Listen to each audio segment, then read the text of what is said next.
नमस्कार। आज के इस विशेष विश्लेषण में हम उड़ीसा के भुवनेश्वर से सामने आए एक बेहद ही अराजक और दर्दनाक घटनाक्रम की गहराई से पड़ताल करेंगे। हम समझेंगे कि कैसे एक गंभीर हमले की घटना देखते देखते बेकाबू हो गई और भीड़ के हिंसक न्याय यानी मॉब लिंचिंग में तब्दील हो गई। तो आइए बिना किसी देरी के इस पूरे मामले को समझते हैं। तो चलिए सीधे तथ्यों पर आते हैं।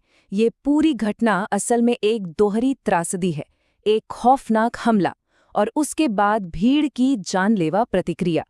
हमारा मकसद यहाँ किसी का पक्ष लेना बिल्कुल नहीं है, बल्कि बहुत ही सावधानी से उन बातों को अलग करना है जो पक्के तौर पर साबित हो चुकी हैं और जो महज शुरुआती आरोप हैं।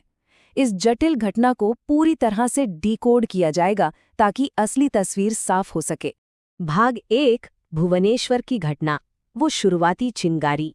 शुरुआती पुलिस रिपोर्ट्स के मुताबिक ये पूरा मामला तब शुरू हुआ जब मोटरसाइकिल सवार 2 युवकों ने कथित तौर पर 2 महिलाओं को टक्कर मार दी। अब शुरुआत में सुनने में ये एक आम सड़क हादसे जैसा लग सकता है, लेकिन सच तो ये है कि मामला सिर्फ एक टक्कर तक सीमित नहीं था। आरोप है कि इन युवकों ने महिलाओं को सड़क पर घसीटा और उनके साथ बुरी तरह मारपीट की। और हद तो तब हो गई जब इस खौफनाक हरकत को अंजाम देने के बाद उन्होंने घटनास्थल से भागने की कोशिश की। असल में यही वो क्रूर पल था जिसने आगे चलकर पूरे हालात को पूरी तरह से बेकाबू कर दिया। भाग 2, भीड़ की हिंसा में तब्दीली, एक बेहद तेज प्रतिक्रिया। जब ये सब हो रहा था तो महिलाओं की चीख पुकार सुनकर आसपास के लोग तुरंत वहां इकट्ठा हो गए और यहीं पर एक ऐसा घटनाक्रम हुआ जिसने मामले की पूरी दिशा ही बदल दी। पुलिस के वहां पहुंचने से बहुत पहले ही स्थानीय लोगों ने भागने की कोशिश कर रहे उन दोनों आदमियों को बीच रास्ते में ही घेर लिया। ये पूरी टाइमलाइन बड़ी ही स्पष्टता से दिखाती है कि कैसे कानून और व्यवस्था चंद मिनटों में ताक पर रख दी गई। गुरुवार को क्या होता है? पहले मोटरसाइकिल की टक्कर होती है, फिर मारपीट और सड़क पर घसीटना, उसके बाद चीखें सुनकर लोगों का जमा होना और फिर भीड़ का उन आरोपियों को पकड़कर बेरहमी से पीटना। ये साफ तौर पर दिखाता है कि कैसे एक गुस्से से भरी भीड़ ने पूरी न्याय प्रणाली को दरकिनार करते हुए फैसला खुद अपने हाथों में ले लिया। भाग 3, हताहतों का आकलन, इस त्रासदी का दर्दनाक परिणाम। अब अगर दोनों पक्षों की स्थिति देखें तो एक बहुत ही खौफनाक और दुखद तस्वीर सामने आती है।